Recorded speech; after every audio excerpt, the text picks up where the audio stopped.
to Buckhead, Atlanta. You know, where all the information has to flow through. And you know, I got a hot tip, and news will be coming out more, and more people will be speaking on it. Turns out the NFL is suing Kendrick Lamar, 100 national anthem during his Super Bowl halftime performance. Now, if you missed it, I did stream it live, but I think like everybody watches the Super Bowl, right? Um, I watched the Super Bowl halftime show,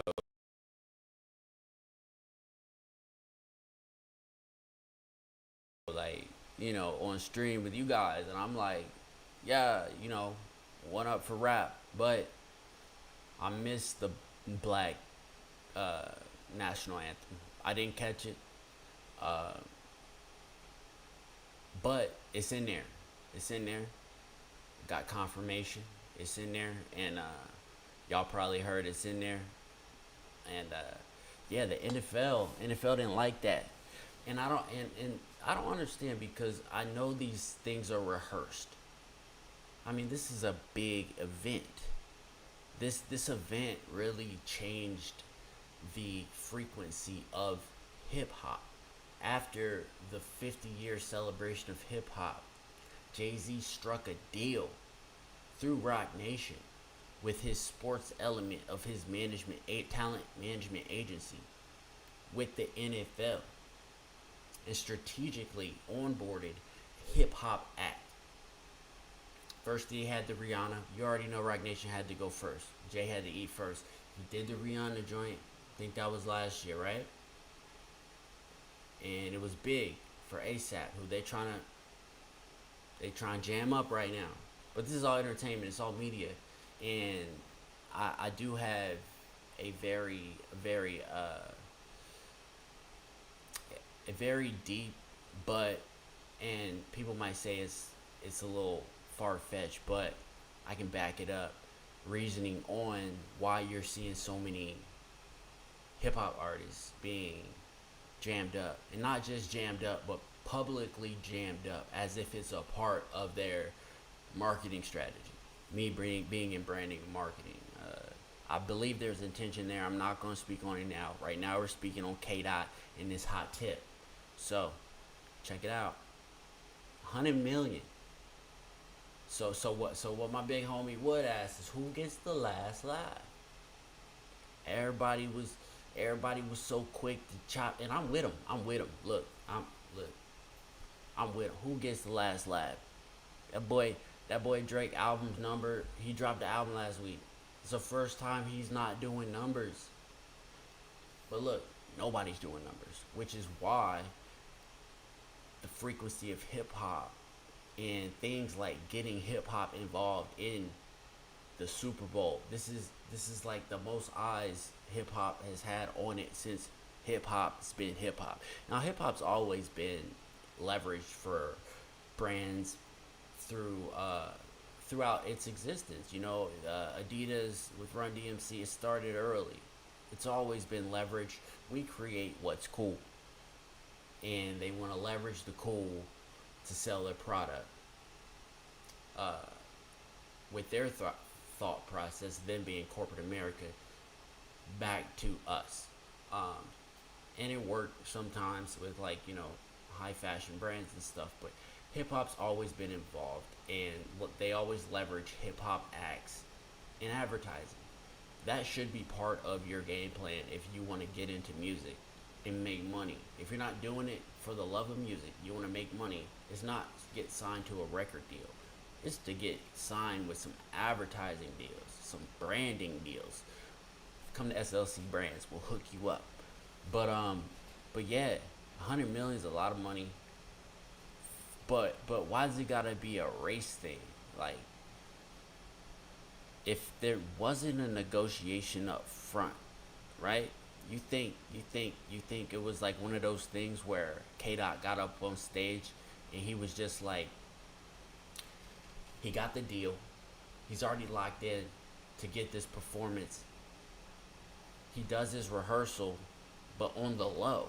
kind of like when Justin Timberlake ripped off Janet Jackson's tit. You know, that was slick, probably planned, but it was like last minute. It was an accident. An accident. Although they had to pay fines, presumably that's all PR stuff. But was it one of those where he was like, not only am I gonna hit Drake with these haymakers, you know, he's been Drake has to jump on stage with bullet holes all in his shit when he goes to Australia for his tour, with smoke coming out of his shit, just to say like, yo, I've been getting people been taking shots all year and I'm still here. Well, you're in Australia, and Australia will take anybody. Like, I've been traveling as an artist on and off for over 15 years. You're getting $5 grand minimum because of the flight, no matter who you are, to go to Australia. They'll take anybody. Right? They're like in techno market is different, but you're getting 2,500 at least. But so it's just was an easy play for the OVO camp to be like, look, while this is going on, we gotta stay productive. You know, let's jump over here. It's nothing to brag about the Australian circuit. However, you know, paper's paper, and it's put on a good show to promote his album. But his album didn't do the numbers. A lot of people went to the album to see what's Drake gonna do to respond to this beating he's getting publicly, like national beating he's been getting. And I'm not saying it in a way where like I'm with K Dot and them, because like I'm really with Cole and them. I feel like Cole. I used to live in the Ville, 2-6. Like, Cole took me on tour, so like, although people say he did some whatever shit, I get it. And he really threw the alley oop for all this to happen. And again, remember, this started with a Rock Nation deal. So, who signed? Who was Jay-Z's last project? Cole. Who started the shit? Who stirred it up? What was the name of the song? Big as a Super Bowl. This shit was a play, a long, 2.5 year play. They better know what's going on. They had to make the most out of it for hip hop, and it worked. However, to hear that this man getting sued by the NFL, first of all, K-Dot shouldn't be the one getting sued. Rock Nation should be getting sued, because that's a Rock Nation contract.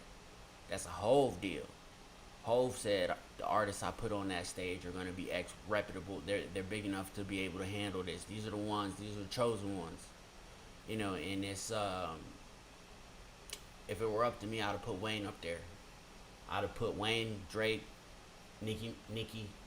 You know, people that have been, you know, for the past, since the 90s, since the 2010s, you know, people that have been killing it. I'd have put the Young Money team up there in New Orleans, you know. However, K-Dot's resume on paper made more sense, and I get it. He's safer for the Super Bowl at this point, because you're not gonna come in kicking down the door with the unsafe art. You got to go safe. Although K-Dot's never been safe completely, and it was really a wild card for him to even get in a beef. He's been knowing he's doing the Super Bowl for over a year now. So it was wild for him to make these kind of false allegations, like crazy false allegations against